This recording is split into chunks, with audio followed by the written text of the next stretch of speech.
All right, everybody, welcome in to Pickaxe and Roll, brought to you by our good friends here at Mile High Sports and FanDuel. I'm your host, Ryan Blackburn, at NBA Blackburn on Twitter, part of the Mile High Sports Podcast Network. And I am here. I am ready now to discuss the Denver Nuggets and a cancellation that happened, a tough situation for Denver over the weekend. I've been looking at trying to find dates to actually reschedule this thing. It is difficult. I've got three potential options that we'll get into a little bit later in the show. Got a variety of things to talk about, though. Obviously, this weekend for the city of Denver was more about the Broncos than it was about the Nuggets, but now that is changing given the situation. We'll talk about that initially. Then we will get into trade deadline in the second segment and preview what is going to be a very tough homestand in the final minutes. So should be very good. I'm very excited for this show. For those that went to the party yesterday, the watch party yesterday, hope you had a great time. Tough environment, obviously, a really cold day. We're going to be doing more of these over the course of this next weekend. The Avs are hosting a watch party, or Mile High Sports is hosting a watch party for the Avs, at number 38, which you should definitely check out. Still, obviously, ignore the AFC Championship one at the top. We are going to be doing an Avs watch party on Saturday and then a Nuggets watch party on Sunday. I'll try to get to that Avs one if I can. I'll have a show that I'm going to be doing at that point anyway for the Nuggets, so should have plenty of good content to come from that. But for the Nuggets game, I'll be at that Nuggets game, but there will be other folks and there will be plenty of prizes and giveaways and things of that nature over the course of the entire weekend. So if you're missing out on the Broncos, fear not. The Nuggets and Avs are here, and that's kind of how I wanted to start the show. Nothing too crazy. The Broncos lost yesterday. It was a very disappointing game for the Broncos overall, just because of the unfortunate situation with Bo Nix going down the previous week. And there was a lot of stuff put into Jared Stidham as the backup quarterback, and Broncos fans certainly got behind him. We're very excited to support him, and pretty cool of the entire city of Denver to really kind of rally around Stidham and the Broncos, even in a very tough situation. But couple mistakes during that game, a errant going for fourth down rather than taking points in a game where where the Broncos lost by 3, clearly an issue. And then the weather just got to a crazy place for the Broncos yesterday that it was really difficult for a backup quarterback and a whole bunch of backups across the board for the Broncos with a whole bunch of injuries that they had to face.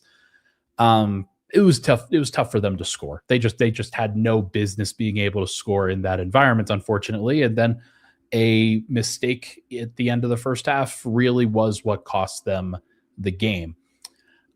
It sucks. I grew up a Broncos fan. I was very much a Broncos fan before I was a Nuggets fan. And growing up in the city of Denver, everybody knows that it's a Broncos town through and through. When the Broncos are this good, the energy just gets going in such a different way. Now, the Nuggets and Avs have done a fantastic job. Sorry, there's a trash truck that I'm sure you guys may or may not be able to hear that has been just revving its engines outside of my door for the last 5 minutes. So sorry about that. Anyway, the Nuggets and Avs have done such a good job of making up for the fact that the Broncos have been bad over the course of the last half decade or so. But the Broncos have, the renaissance over the course of these last 2 years has been really, really impressive. And the city's on fire in a good way. It's in a very excited place where there's a whole bunch of potential for just an unbelievable sports town and just been a lot of fun. It's been really interesting to see the city kind of get and back all of these 3 teams, where the Avs have been so good. The Nuggets, of course, have a massive chance to win the championship this year. And when you get to the AFC Championship game as the Broncos, like anything can happen, even if you have a backup quarterback. And they were close. They were very close in that game yesterday. So it's tough. It's unfortunate. But now, as a city, I hope the city of Denver doesn't just like go back into hibernation at this point.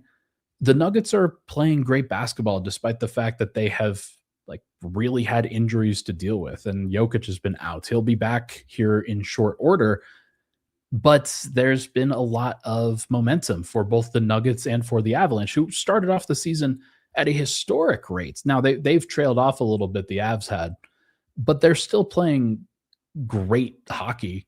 Like, and overall, like it's been unbelievable to watch them. So I hope that the city continues to trend in the right direction and doesn't just lose this momentum. The Broncos are going to be okay. In the offseason, they're going to make a whole bunch of important moves, and they're going to get some money back, I think, from the Russell Wilson contract, if I'm not mistaken, that has been plaguing their books for a while. But they should be able to make additional moves, and as long as they maintain the momentum and make sure that the defense doesn't fully lose track while they have to add to the offense, because it's clear that they have to add to the offense. But like, if they can do both of those things at the same time, then you could still see 3 championship contenders in the city. We don't have to talk about the Rockies. We don't have to talk about that at all. Like, it's not a big deal. Having 3 championship contenders at the same time, especially the historic level of play from Jokic and from McKinnon, like for the Avs, has been a really important thing for the city at this point. So I hope that Broncos fans don't just jump off and not focus on the Nuggets. Like, I think Nuggets and Avs fans that haven't necessarily been focusing on the Broncos, like they still got on board, and we're still very, I know for me, from my personal perspective, was very much in line with celebrating the Broncos' success. And I think that they had a successful year. I know it ended in pretty painful way, but like they won a playoff game. That's a big deal for the Broncos. So it'll be really interesting to see whether the city actually can translate that. But that's all I wanted to talk about at the top. It is a big deal. And for those Nuggets fans, especially those that are out of state, you don't necessarily fully get it. And I understand, I get why. I get the hesitation there, but it's going to be interesting to see what happens next for the city of Denver from a sports perspective. Okay. I looked before, like, so on Sunday, I was planning on doing double duty. I was planning on watching both the Broncos game and the Nuggets game. And then it came out relatively early in the day, a couple hours before the game was going to start, that the game was going to be postponed. Nuggets Grizzlies was not going to happen. It was frozen roads, ice on the ground in an environment, a southern environment that doesn't know how to deal with snow and ice in a manner that Denver does, or Minnesota, or any of these snowy places might. Pretty clear that it was the right call to cancel just from a health and safety perspective. However, looking at the schedule and looking at when the Nuggets and Grizzlies are actually going to be able to reschedule this game has been pretty tough. Every time I try to cross-reference the Nuggets and Grizzlies schedules, I run into, oh, well, the Nuggets are playing on all the odd days and the Grizzlies are playing on the even days. Or, hey, there's a gap here where neither team plays on a specific day, but then it means that Memphis is playing 3 days in a row, or the Nuggets are traveling from Sacramento to Memphis overnight, which is just a very unrealistic thing for the Nuggets to do and for the Grizzlies to do. So I circled 3 days. I think that there are 3 total times throughout the season that actually make sense. The first one is February 24th. That is pretty soon from now. The Nuggets get back from the All-Star break, and their first game is on February 19th. The Grizzlies' first game is on February 20th. So there's a little bit of overlap there, but the Nuggets play on the 20th as well. Grizzlies play on the 21st, 23rd, and 25th.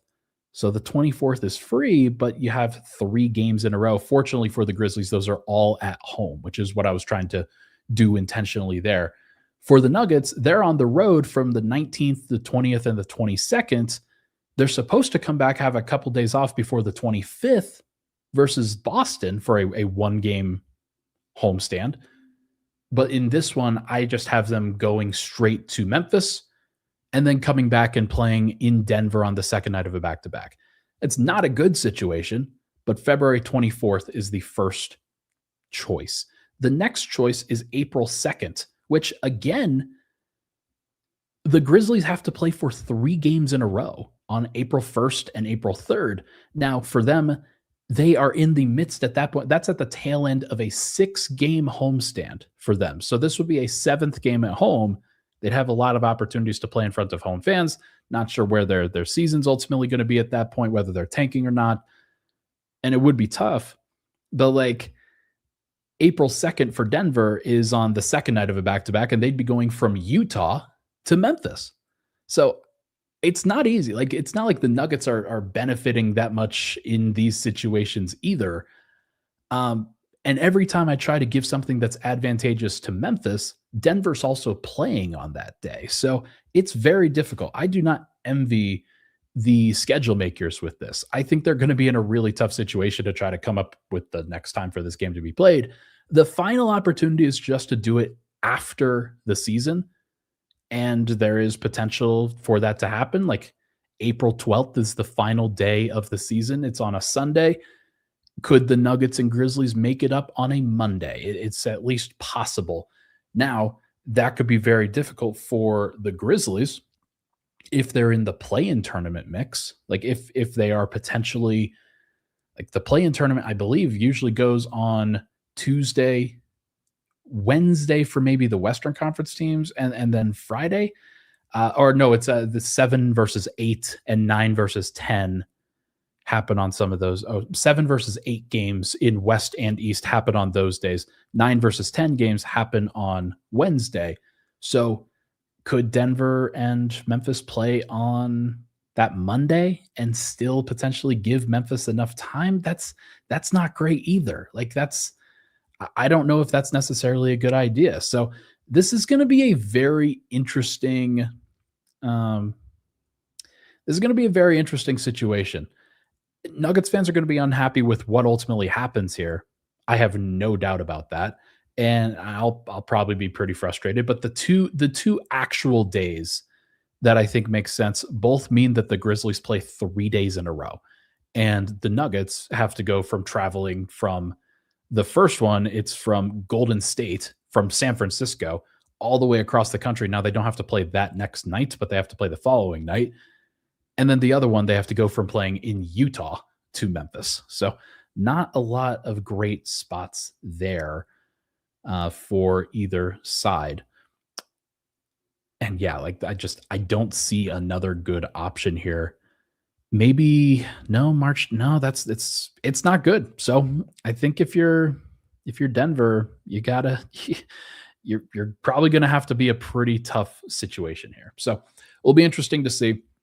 But yeah, I think for the Nuggets, this was a good thing that this game was canceled. I talked about this before, talked about it on Locked On last night with Matt, that for the Nuggets and for a health situation, for Jokic specifically, it gives him an extra game that he can come back. There's some All-NBA and MVP consideration that would, of course, you would want to see him be able to qualify for that, and easier if you push those games a little bit further out. For Spencer Jones and his contract situation, it's going to be very interesting to see. Actually, we've got a 80KG says Denver plays the Grizzlies right before All-Star, maybe at a back-to-back with them. It's a good thought. The problem is that they're in Denver for that game. So maybe they fly to Memphis the next day. Maybe they could charter a plane together and fly to Memphis for a February 12th game. It's not a bad idea, but like, actually, I don't remember if the rest of the NBA is also playing on that Thursday or not. So we will see what happens. But so that's another thing. The other added benefit for Denver's Spencer Jones, and in his contract situation, Denver gets an extra game to kind of play with that. And so Spencer Jones, I believe, has 5 games remaining on his contract before that expires and before Denver has to convert him. So this gives them just a little bit of flexibility. So we will see what happens. Okay. Let's take a break. When we come back, we are going to discuss the trade deadline. I know that that's what the title of the show is. It's what the everything I was going to try to say about for this particular episode. I've got a lot of thoughts that are on a variety of different platforms about the trade deadline. And this one is going to be an interesting conversation. We'll be right back here on Pickaxe and Roll. This podcast is brought to you by Delete Me. Delete Me makes it easy, quick, and safe to remove your personal data online at a time when surveillance and data breaches are common enough to make everyone feel vulnerable. Data brokers, they profit off of your data. It's a commodity. Anyone on the web can buy your private details. This can lead to identity theft, phishing attempts, and harassment. Have you ever been the victim of identity theft, harassment, doxing? If you haven't, you probably know someone who has. Delete Me can help. Take control of your data and keep your private life private by signing up for Delete Me.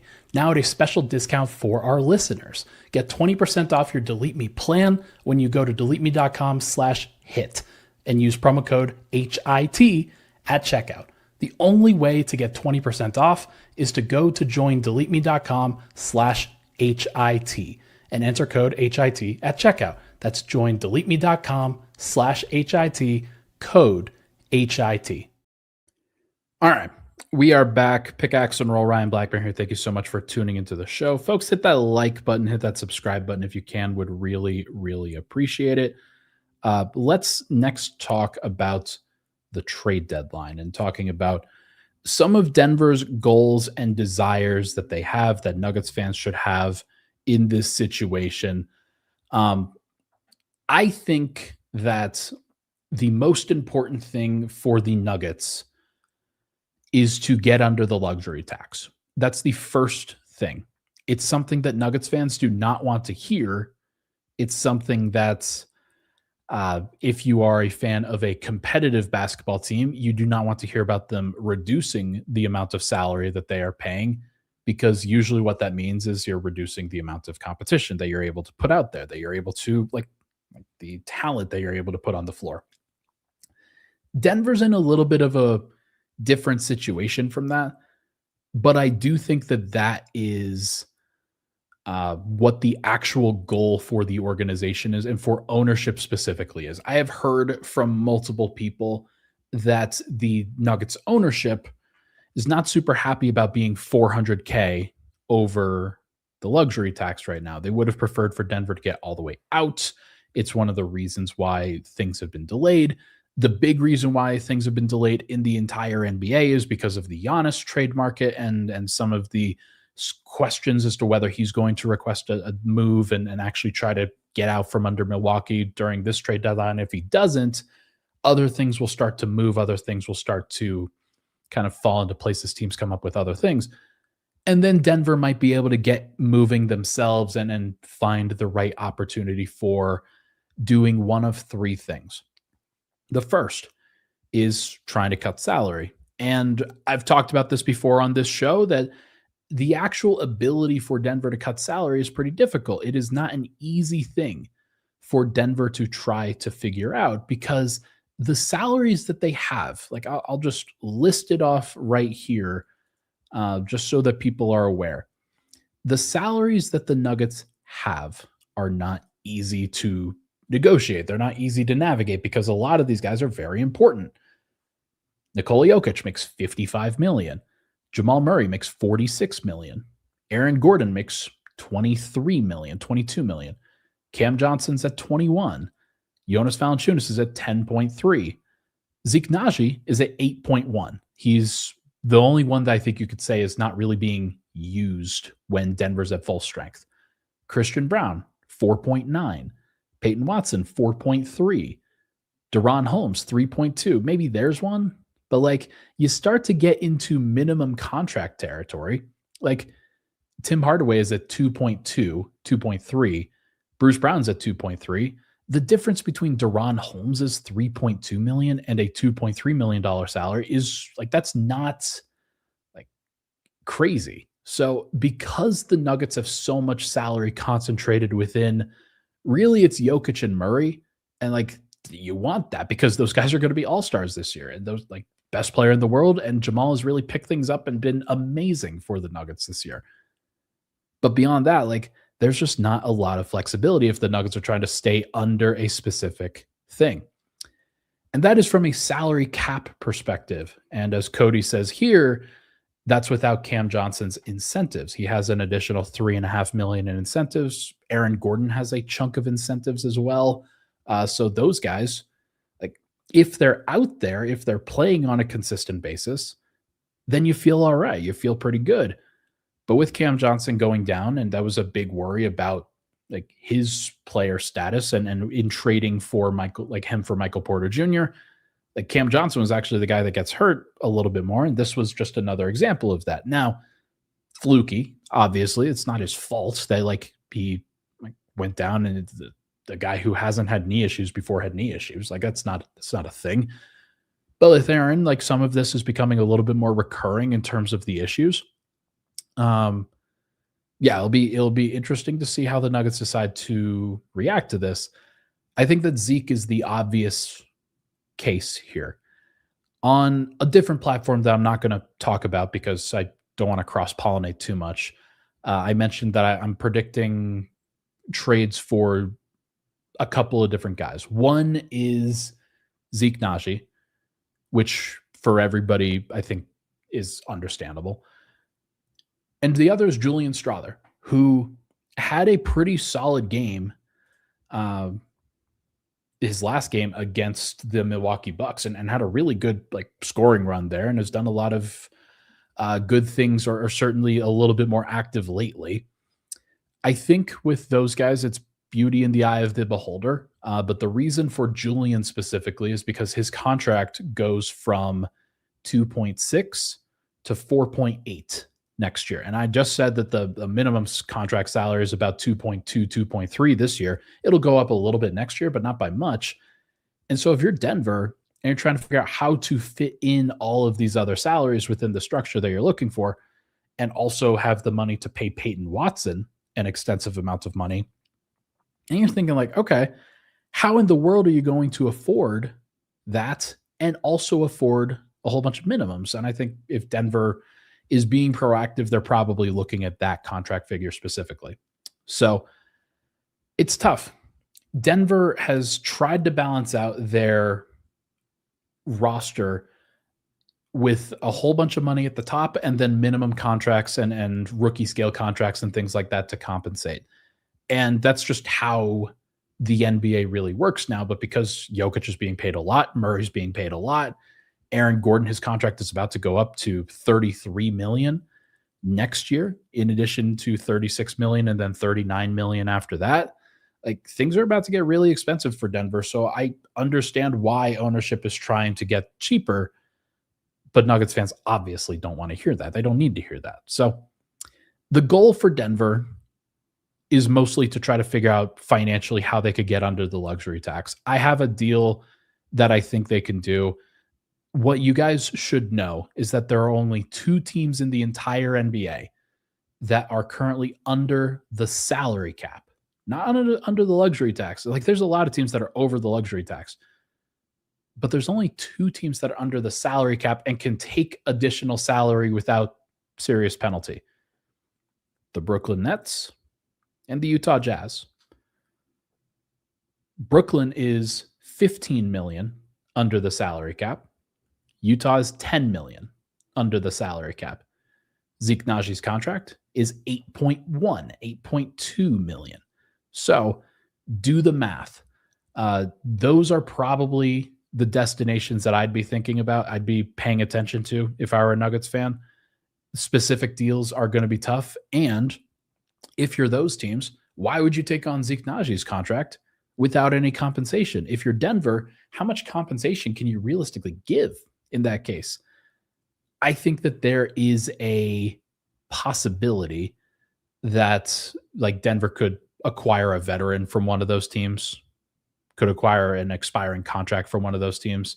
The two names that I would throw out there, Haywood Highsmith for the Nets, who has not played the entire season, and Kyle Anderson for the Jazz, who actually makes more than Zeke. But if Denver attached Hunter Tyson or somebody else in that deal, then maybe that's the way that they create a little bit of room.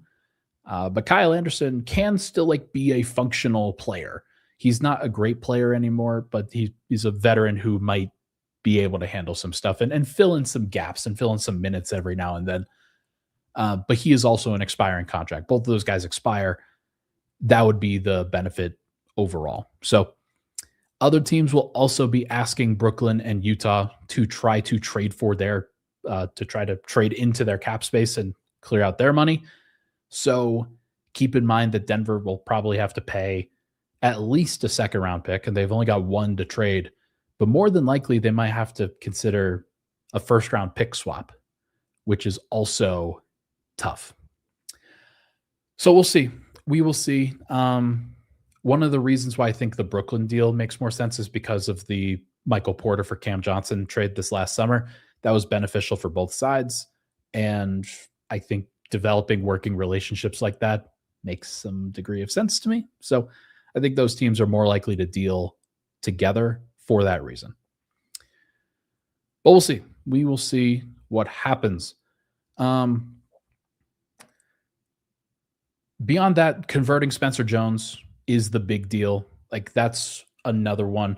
And for I know everybody would like the sound of Haywood Highsmith. That's a great idea if you could potentially do it. Haywood Highsmith has not played a single minute this year. He has been injured with a meniscus injury. This is more about salary and less about like him playing. However, could he be a guy that they re-up next year if he's healthier and say, hey, this is a player that they could have long-term just as another wing or forward option? Maybe. We will see what happens. Converting Spencer Jones is still a big deal for this team. I think that, like, if I were Denver, and actually, how about I throw this up on the screen here? I'm going to add a rotation chart for what I think Denver should do when they are fully healthy.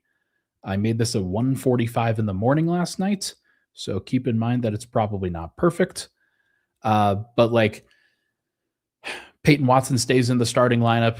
Christian Brown comes off the bench initially. Maybe that gets flipped at some points, but until Peyton Watson is like, not Peyton Watson, until Christian Brown is fully acclimated and ready to go, like, take a little bit of time.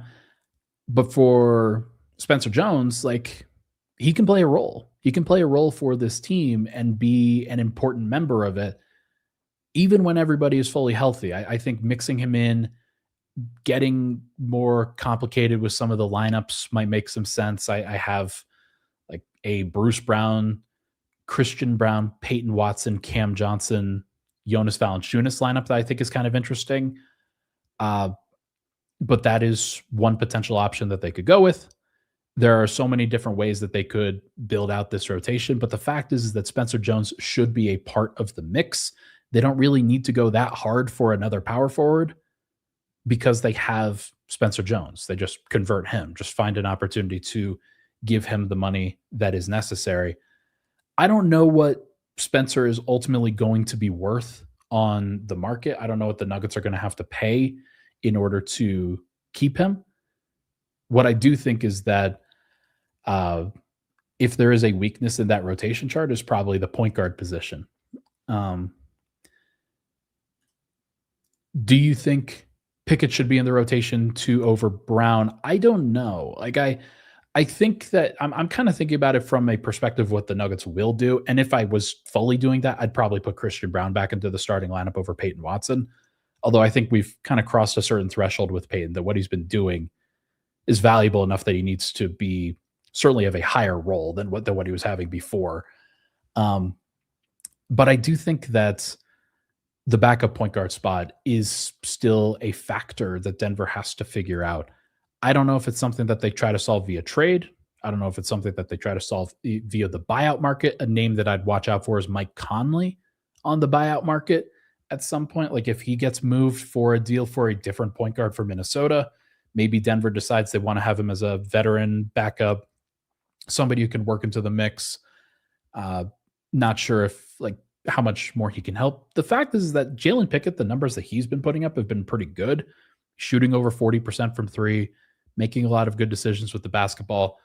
I will say there's been some serious shakiness at times when he's been handling without Jamal on the floor, when he has been doing a lot of the self-creation and trying to figure out how to navigate with Bruce and Tim and setting guys up like Zeke Naji. It might be a little bit easier with Jokic out there, might be a little bit easier with Cam Johnson out there. And when Denver gets fully healthy, you don't need Jalen Pickett to play a significant role. But I kind of think about it from the perspective of who do you trust handling the ball against the Oklahoma City Thunder in a playoff series? Do you trust Bruce Brown to do that? Do you trust Jalen Pickett to do that? Do you need to go somewhere else in order to do that? Is there another option on the roster outside of Jamal Murray and Jokic that makes sense there? Those are the kinds of things I think Denver should be asking themselves. The other thing, and I don't want to spend too much time on this, but like Jonas Valanciunas is probably gone next offseason or this coming offseason after the year. Do you feel good about, if you're keeping Zeke Naji, do you feel good about Zeke Naji being the backup five? Do you feel good about Deron Holmes being the five? You're probably going to need to find another five if you don't necessarily feel great about that. If you think Deron Holmes is a four, obviously you'd like to have a five. I think that is going to be very interesting. Like, is that something that Denver tries to proactively take care of at this trade deadline? Probably not. But if they're trying to get creative with some of their moves, maybe that's one. Like I'd highlight Jalen Smith from the Chicago Bulls as a potential option. And there are some other guys that I'd love to throw the name out there, like Paul Reed. Goga Batazi's apparently available. There's a variety of names. Denver probably can't afford them. It probably doesn't work. It's probably not something like Jonas Valanciunas is going to be the backup five. And then if there's not a backup five, they're going small. It's either Aaron when he's healthy or somebody else, maybe Spencer Jones when he's converted. But like, there's a lot of questions, and like Denver doesn't have to have that many answers because they're already really good. I think they're the second best team in the NBA when healthy, but there's going to be some very interesting questions, I think.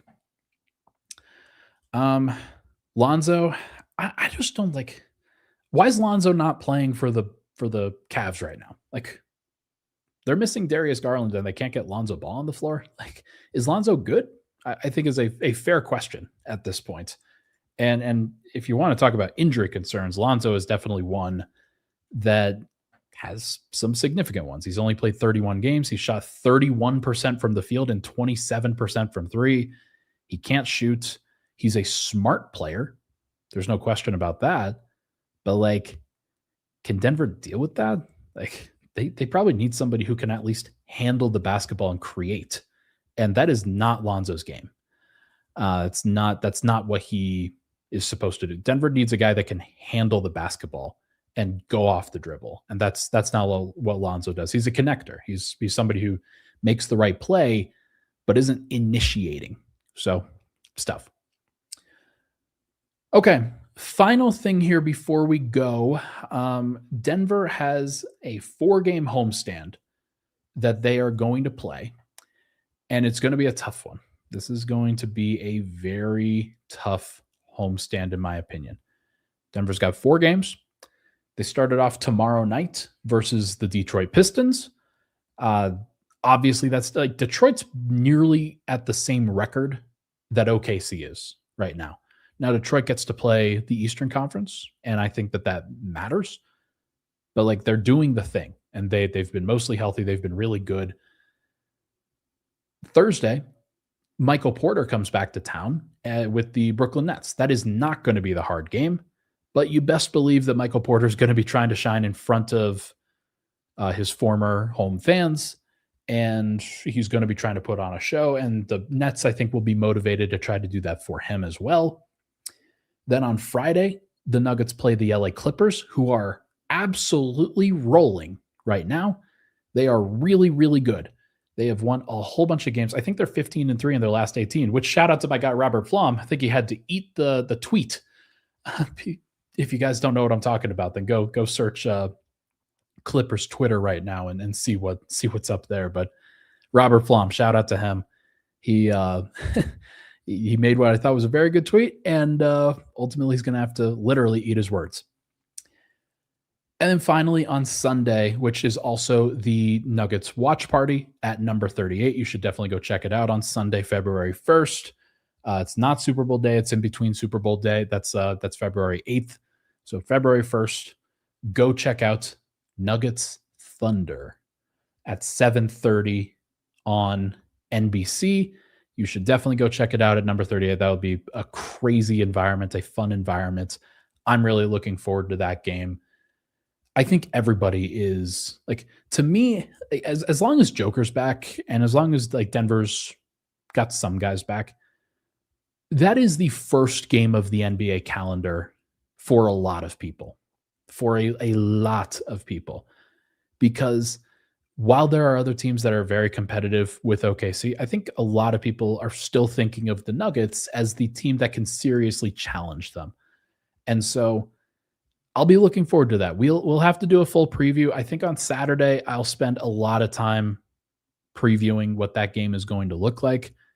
It's going to be really interesting. That's going to be very fun. Yeah, we will see what happens.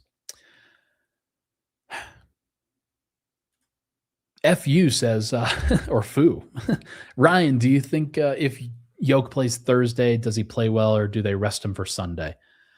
Is this a question as to whether like he comes? Because I think Joker's coming back tomorrow. We'll hear on the injury reports over the course of the next couple hours, but I think he's coming back tomorrow for Detroit.